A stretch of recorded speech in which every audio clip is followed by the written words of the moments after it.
Jared Stansbury from Cyclone Fanatic. It's good to have you on with us tonight. Just how things have been since you've gotten with the program, and how the first few days of spring gone for your group. Yeah, it's been really good. It's been the transition's been pretty smooth for me.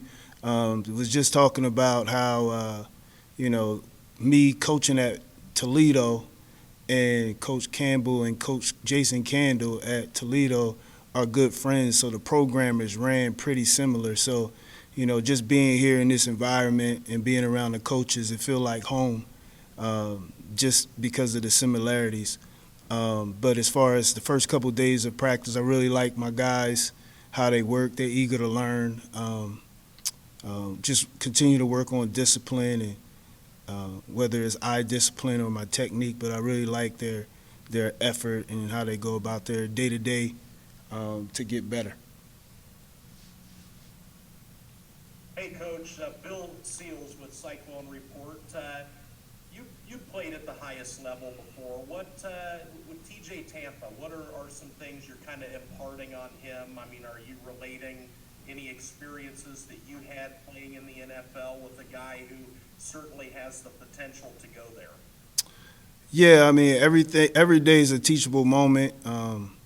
Anything that I do with the whole group is really talking about my experiences, whether it's in the meeting room, my experiences, especially when I was in New England, how Bill Belichick, he challenges his players, just continuing to help him understand the big picture of the game and understand situational football, but just trying to give him every little detail of the position that's going to allow him to elevate his game and be able to take his game to the next level. Randy Peterson from the Des Moines Register. What does your NFL background allow you? What can you bring to the Iowa State team? Well, I mean, I played for a lot of good coaches, so just my experiences and the situations that I was in, I played multiple positions, so just kind of like giving them that foundation and all my experiences that I've learned through over the years. At this point, it's all about giving back. So I learned a lot, and I'm going to keep saying, in that New England system where they really talk through the situation. So allowing those guys to understand situations, how to study, recognizing different formations, different splits by the receiver, body language, knowing how to read the quarterback, what's his reads, is it 3-step, 5-step, is it play action, is it RPO, just being able to see those things instead of just lining up and playing paper football, knowing how I line up and where I need to be on paper, but being able to play the game now, understand the situation. One more thing, at least. What do you have to do to bone up on the Big 12? Say that. Anything. I mean, what do you have to do to study up on the Big 12? I mean, once spring ball's done, are you going to watch, Big 12 quarterbacks coming back, or how are you going to learn the Big 12? I guess. Well, when we sit back and we self-evaluate ourselves on the past year, when I'm just trying to learn our defense and learn our players, study the players, obviously, I'm going to see the receivers as well as the quarterbacks. I know it's kind of similar to when I was in the MAC, where it was high tempo, a lot of high tempo offenses, whereas in the Big Ten it was slower. It was almost like NFL style. It's always going to be huddles. So I've already started to see the tempo of the game and the explosive receivers and running backs. So just going through the plays, the defenses from the year before has already allowed me to start getting a feel for how it is in the Big 12. How's it working with John Haycock? Love it. He's real detailed. Even when we sit in meetings, everybody talk through their position. Just learning the front, what the backers are doing, and what everybody do in the back end. Just trying to get a feel for how everybody fit and why we doing certain things. So it's been really good up until this point, being with all the defensive coaches and learning from each and every one of them. Okay, thank you. Yep.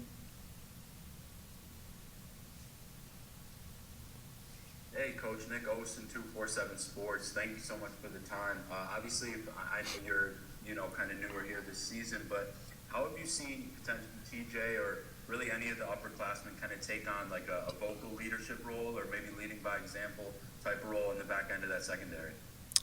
Well, normally when I first come to a program, I always try to get a feel for who everybody respond to in the room.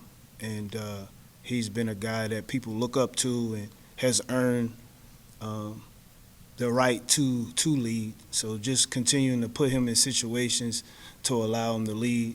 I make sure that me and him communicate a lot because he will be an extension of me when I'm not around, being able to take leadership within that room.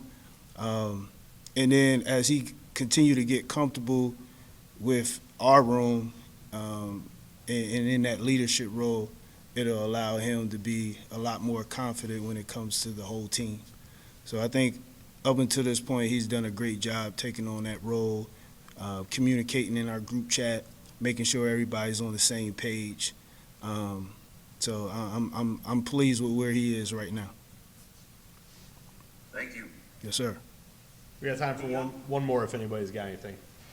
Beyond those upperclassmen, Coach, who are the next wave? What guys are you really excited to kind of start working with this spring and for the next few years? Those two young guys, Jontez Williams, Terrell Crosby, and Jontez, he has only done probably, I would say, he's done some walkthroughs and some individual. Is not full go yet with team type stuff, but like his footwork and just him wanting to learn, and he's being able to retain information and the different techniques. So I like where he is, and I love the confidence in Crosby. Terrell, he's doing a good job, made some plays, like how he plays at his own tempo, and he likes to compete. So, I talk to my guys every day about having that dog mentality, and I like where he is right now, being a young guy.